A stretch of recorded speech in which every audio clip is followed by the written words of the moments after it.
Pagpunta sa UP ay walang ibang dala-dala ang mga batang ito kundi ang mga sako. Kaya't nakakakain lang sila kung may mga mababait na estranghero nag-aabot sa kanila ng barya o tira-tirang pagkain. Ang tigtudos naman na fishballs o kaya ay pinaghati-hati ang banana Q ang nagsisilbi ng lamang tiyan nila sa buong araw. Ipinagbabawal ng administrasyon ng pamantasang ito ang pagpupulot ng bote sa loob ng Akad Oval. Kapag nakikita sila ng mga pulis, madalas silang sinisita at pinauuwi na lang. Ang ibang nagmamatigas na bata ay pinipingot pa at pinapalo ng batuta.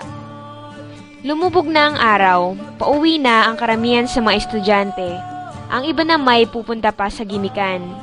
Ngunit di pa dito nagtatapos ang araw ng ating mga bida. Maglalakad pa sila ng halos 1 oras sa Balara.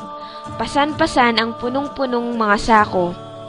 Pagdating nila sa junk shop, pinaghihiwalay pa nila ang mga nakalap na basura.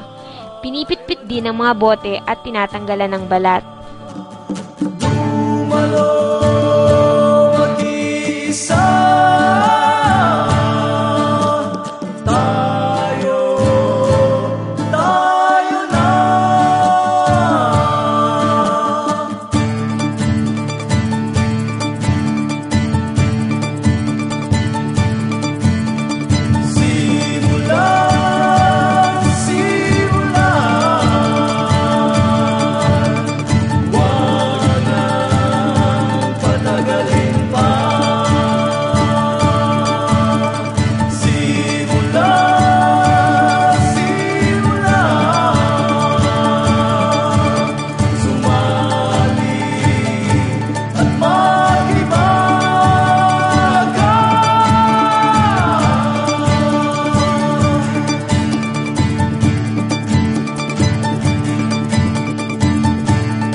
Para siguro sa ating mga estudyante, ang campus na ito ay isa lamang malaking silid-aralan.